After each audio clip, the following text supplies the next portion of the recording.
Hey everyone, I'm Dr. Todd Anderson and welcome to MidlifeBrah. This channel is all about music, fitness, and oral health, DIY projects, and navigating the fun and sometimes crazy ride of midlife. I'll be sharing my journey from guitar riffs to pool workouts, plus health and oral care insights along the way. If you're ready for a mix of entertainment, learning, and real talk from a 55-year-old dad chasing new adventures, hit that subscribe button and join me for the ride. Let's dive into the topic for today. Hey YouTube Nation, this one runs deep for me. I lived in England back in 1970 to 72 when I was just wee little Todd, and Across the Universe has always felt like it was woven into the background of my earliest memories. Today I'm diving into one of John Lennon's most spiritual, introspective songs, a piece that meant a lot to him personally, but also caused some tension inside the Beatles when it came time to record and produce it.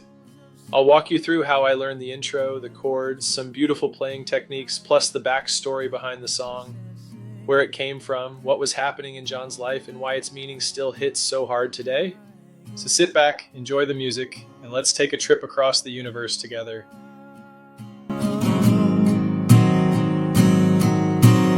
Nothing's gonna change my world. I thought this intro was going to be simple, but it wasn't. It's all sliding double stops over an open D, and getting it clean took me a good hour or two before it really started improving. You begin by pinching the second fret on the first and third strings, then hit the open D, slide all the way up to 10 and 11, open D again, then down to 9 and 9, then 7 and 7, each time letting that D string ring. The last shape is 5 on the first string and 6 on the third, ending with the 7th fret on the B string before dropping into the D chord.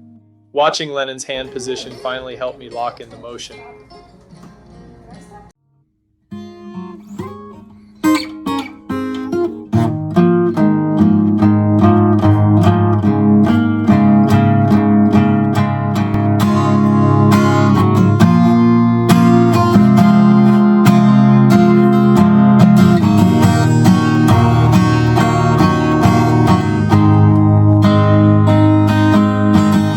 Once I finally cracked the intro, thanks to that old studio clip of John Lennon holding his guitar up in the air, the whole part suddenly made sense. After that, I could relax into the beauty of the song itself. The verse progression is deceptively simple but incredibly moving. It starts with D major, B minor, F sharp minor, E minor 7, and then repeats that same flow again. After that, it shifts to A major, A7, D major, and B minor. But the moment that always gets me is the last line in each verse. F sharp minor, E minor 7, G minor, and back to D major. That G minor is the magic. It adds this emotional lift that feels almost otherworldly. Every time I play that chord, it hits me the same way it did when I was a kid listening to this song on vinyl. The chorus, the Jai Guru Deva Om part, is basically a meditation. It cycles through D major, A7 says 4, A7, a major, then G major, and back to D major. It just rolls like a mantra, grounding the whole song in this peaceful cosmic loop. What's wild is that this is one of the few songs John Lennon truly loved. He was famously brutal about his own music. He called so many of his songs garbage or throwaways, but not this one. He said the lyrics were some of the best he ever wrote. He said they came to him almost like they were delivered. He didn't craft them, he received them. And you can feel that when you play it. He wrote it during this intensely spiritual phase when he was deep into transcendental meditation. He talked about lying awake at night with the words forming in his mind, and he couldn't sleep until he wrote them down. He said it felt like being possessed by an idea bigger than himself. And the lyrics reflect that. Words are flowing out like endless rain. Images of broken light. Limitless undying love. It's Lennon reaching for something beyond the everyday world. Even the Sanskrit phrase Jai Guru Deva Om wasn't decorative, it meant something to him.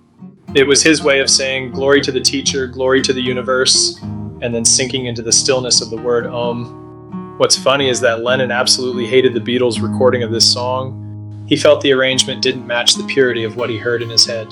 But for most of us, especially for me growing up, Across the Universe sounded perfect. It shaped how I understood what a beautiful song could be. And now, as a midlife dad who grew up on the Beatles, every time I play this song, it takes me right back to those early memories. Those moments when music felt magical, when it felt like it was bigger than the room, bigger than the world. Learning it now at this point in my life has been a full circle moment. Not to chase perfection, but to reconnect with that feeling. The feeling that music can flow through you the way these lyrics flowed through Lennon almost 60 years ago. So here's my version, simple, honest, and from the heart.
And that's it for today, my friends.